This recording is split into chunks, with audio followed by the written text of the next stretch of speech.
Hello and welcome everyone to VV studies. आज हम service marketing के यूनिट 1 का सेकंड टॉपिक पढ़ने वाले हैं, जिसमें कि हम समझेंगे characteristic of a service industry. अगर हम अपने किसी बिजनेस को डिफरेंशिएट करें on the basis of goods and on the basis of services, तो सर्विसेज की कुछ सेपरेट कैरेक्टरिस्टिक्स आते हैं, जिसमें कि सबसे पहले आता है intangible.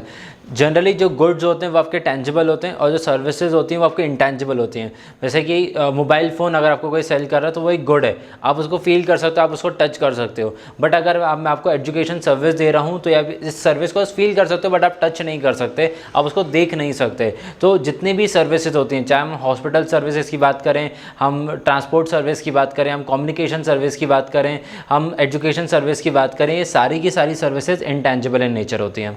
Next is inseparability. Inseparable मतलब कि जनरली जब हम रिसेंट ईयर्स अगर हम देखें, रिसेंट डेकेड देखें इनफैक्ट, तो यहाँ पे ना गुड्स और सर्विसेज में बहुत ज़्यादा डिफरेंशिएट नहीं कर पाएंगे।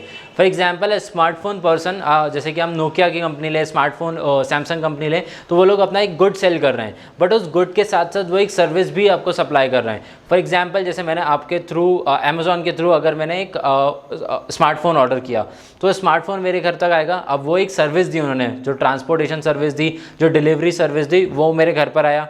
मैंने फ़ोन को फ़ोन ओपन किया और फ़ोन ओपन करने के बाद मेरे को उसमें कोई प्रॉब्लम लगी कि तो मैं फ़ोन को वापस से भेज दूंगा। अब वो कंपनी का काम है कि वो मेरे को इसमें सर्विस दें। सर्विस क्या है उनकी कि वो मेरे को फ़ोन को या तो रिप्लेस करके दें या रिपेयर करके दें, वो जो भी उनकी टर्म्स एंड कंडीशंस होंगी वारंटी गारंटी की, तो उस अकॉर्डिंग वो मेरे को सर्विस भी देंगे। सो हम कंप्लीटली उन दोनों को कंप्लीटली इन दोनों कैरेक्टरिस्टिक को सेपरेट आउट नहीं कर सकते। कोई अगर एक कंपनी अगर गुड्स भी दे रही है तो उसके अंदर कुछ ना कुछ और सर्विसेज भी देंगी वो। Next is variability. सर्विसेज में रिसेंट अगेन अगर हम डेकेड की बात करेंगे आफ्टर 2000, तो यहाँ पे ना बहुत ज़्यादा वेरिएबिलिटी आई है, बिकॉज रिसर्च और डेवलपमेंट बहुत ज़्यादा हो गया। जैसे हम आईटी सर्विसेज की अगर बात करें, पहले इंडिया की इकोनॉमी बहुत ज़्यादा डेवलप नहीं थी, बट जैसे ही 1992 के बाद फिर इंडिया में 90s के एराज में ही इंडिया में आईटी सर्विसेज आना स्टार्ट हो गई थी। पहले इंडिया में बिल्कुल भी आईटी इंडस्ट्रीज नहीं थी, सर्विस सेक्टर बहुत ही लो था। बट कंट्री को ये चीज़ लगा कि अगर उनको डेवलप करना है तो उनको सर्विस सेक्टर में जाना पड़ेगा, बिकॉज सर्विस सेक्टर होता है लेबर इंटेंसिव, और इसी के अंदर हमें वेरिएबिलिटी लेके आने पड़ेगी, चेंजेस लाने पड़ेंगे। जैसे कि आज आप एजुकेशन सेक्टर देख रहे हो, पहले यूट्यूब के थ्रू या फिर जो ऐप्स के थ्रू आप टीचिंग करते हो वो पहले नहीं हुआ करती थी। पहले आप अपने कोचिंग्स, कॉलेजेस, स्कूल्स में जाके ही पढ़ाई किया करते थे, दैट इज़ 1-to-1। बट आज आपको ऑनलाइन सर्विसेज भी दी जा रही हैं। सो ये वेरिएबिलिटी की वजह से आप अपने बिजनेस को एक्सपैंड कर सकते हो। जो पहले सिर्फ लिमिटेड था ऑफलाइन पे, आज वो ऑफलाइन ऑनलाइन दोनों चैनल्स पे है। Next is perishability. पेरिशेबल मतलब कि ख़त्म करना, किसी चीज़ को डिस्कार्ड कर देना। फॉर एग्जाम्पल जैसे आपका एक मूवी थिएटर है और आपकी मूवी थिएटर में आपके पास थी 100 सीट्स, और 100 सीट्स में से सिर्फ 80 बुक से सोल्ड आउट हुई, तो 20 जो सीट्स थी वो आपकी पेरिशेबल हो गई। मतलब सॉरी, इनफैक्ट वो पेरिशेबल नहीं हुई बिकॉज आप उसको हटा नहीं सकते हो, वो कोई गुड नहीं है जो कि आप जिसको आप डिस्कार्ड कर पाओ। वो वहाँ पे बुक नहीं हुई तो वो आपकी एक अपॉर्चुनिटी कॉस्ट का लॉस हो गया। मतलब अगर वो 20 सीट्स भी सोल्ड आउट हो जाती तो वहाँ से आप अपनी इनकम को जनरेट कर सकते, आपके प्रॉफिट और बढ़ जाते। बट ये गुड नहीं है जिसको आप आज नहीं बिका तो आप कल बेच सकते हो। फॉर एग्जाम्पल जैसे अगर आपके पास में मूवी की अगर डीवीडीज होती हैं तो आप डीवीडी एक आपके लिए गुड है, आप जितनी चाहो उसको सेल कर सकते हो। आपने 100 बनाई है और आपको आज नहीं तो कल हो सकता है कि आपकी 100 की 100 सेल आउट हो पाएँ। बट अगर अभी आपकी फॉर एग्जाम्पल आपका 3 to 6 का शो होता है, 3 to 6 के शो में आपकी 20 सीट्स कम बिकी, तो वो आपका एक अपॉर्चुनिटी कॉस्ट का लॉस्ट हो गया, but it is imperishable in nature. And last is heterogeneity. Heterogeneous मतलब कि डिफरेंट वेराइटीज़ ऑफ सर्विसेज होती हैं। आप एक ही कैटेगरी में, जैसे कि एजुकेशन सेक्टर मैंने आपको बताया कि अलग अलग सर्विसेज हैं, ऑटोमोबाइल सेक्टर में आपको अलग अलग तरीके की गुड्स प्लस सर्विसेज आपको मिलेंगी। सिमिलरली आप मूव करोगे ट्रांसपोर्टेशन सेक्टर में तो वहाँ पे आपको गुड्स भी मिलेंगे और सर्विसेज भी मिलेंगे।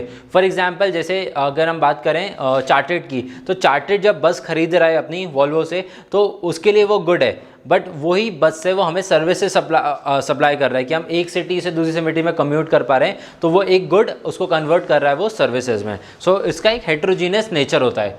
Next is importance of these services. First is increases competitive strength.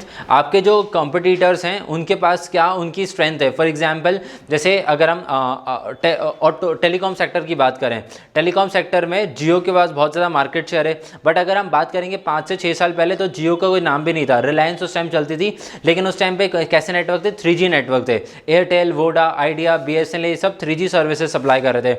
लेकिन जियो एक नई सर्विस के साथ में आया जिसने 4G सप्लाई करना स्टार्ट किया। अब उसने 5G सर्विसेज देना स्टार्ट करी हैं। सो यहाँ पे उन्होंने क्या किया, अपने कंपटीशन से आगे निकलने के लिए एडवांसमेंट करिए, रिसर्च करिए अपने टेक्नोलॉजी में, और कुछ एक नया सर्विसेज देना स्टार्ट किया उन्होंने। Next is to reduce dependence on technology. Again जैसे इंडिया की अगर हम बात करें तो इंडिया में ऑब्वियसली टेक्नोलॉजी सेक्टर बहुत ज़्यादा डेवलप्ड नहीं है।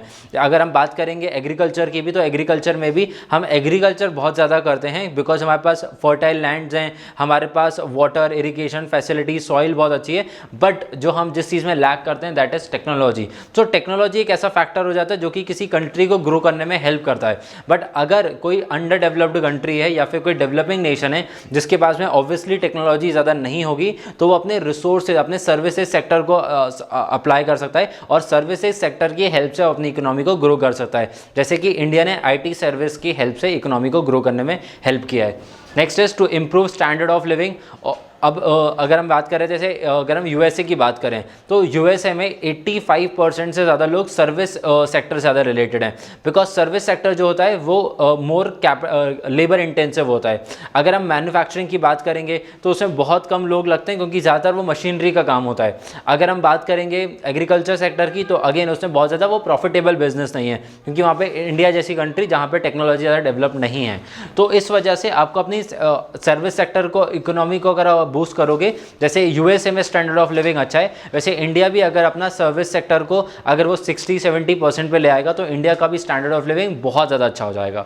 And last is creation of new source of employment. Again जैसे मैं बोला था कि इंडिया का जो एम्प्लॉयमेंट है वो मेजरली बेस्ड है एग्रीकल्चर पे, बिकॉज 60-70% लोग डायरेक्टली या इनडायरेक्टली जुड़े हुए हैं एग्रीकल्चर से।